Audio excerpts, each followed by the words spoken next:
काही गोष्टी जेव्हा सांगितल्यास आणखी जर इमोशनल करायचं झालं तर आपण नेहमीच म्हणतो की जगात जर्मनी आणि भारतात परभणी. तर त्या परभणीत असं काय मिळालं तुला अनुभव?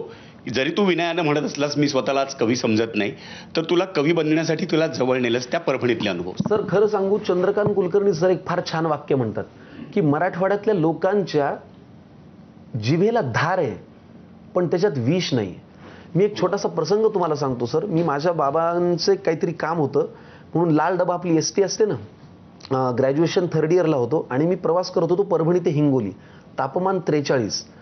इतकी तापली होती बस की म्हणजे तुम्ही कुठून वाफ येत नाही अशा. बरं त्यात 56 सीटर बसमध्ये 70-80 लोक उभे वगैरे सगळं आहेच ना. आता मराठवाड्यात तर आत्ता मी तुमच्या ज्याच्यावरती बघ की 0% पाणी साठा आहे.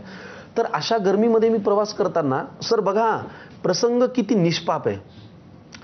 एक कंडक्टर आता उभे असतात दांडीला टेकून उभे असतात ना, तर तो त्या आजीला म्हणला, ओ मावशी 25 रुपये तिकीट आहे.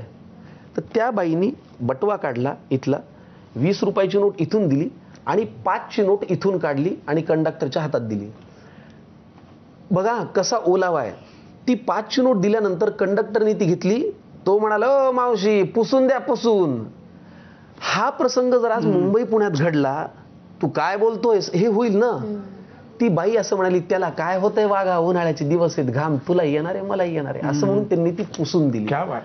सर हा जो या भाषेतला निष्पापपणा आहे ना, की ज्याच्यामध्ये कुठेही त्याला तुम्ही अश्लील अर्थ घ्यायचाच नाही, हे जे सांगणं आहे ना सर, मला ते त्या मराठवाड्यात मिळालं असं मला फार वाटतं. आजही म्हणजे आले चहा घ्यायला हे म्हणून टाका चहा, पण तरी त्याला आनंद वाटतो की किती कुचकं बोलला तरी हा चहा टाकतोय आपल्यासाठी.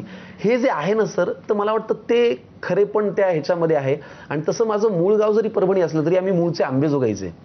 आमचं आंबेजोगाईमध्ये भटगल्लीत अजूनही घर आहे. माझं बालपण माझं शिक्षण परभणीत झालं म्हणून मी परभणीत म्हणतो, पण आमचं आंबेजोगाईतलं ओरिजिन आहे. तर तिथे जे सांगणं बोलणं वागणं आहे ना, की एकमेकांकडे न सांगता जाणं, जेवण खाऊन पिऊन येणं किंवा त्रुटीसुद्धा आनंदसुद्धा असं मोकळेपणाने सांगणं, तर त्याच्यामुळे मला वाटतं ते त्या भाषेत सांगता येतं असावं.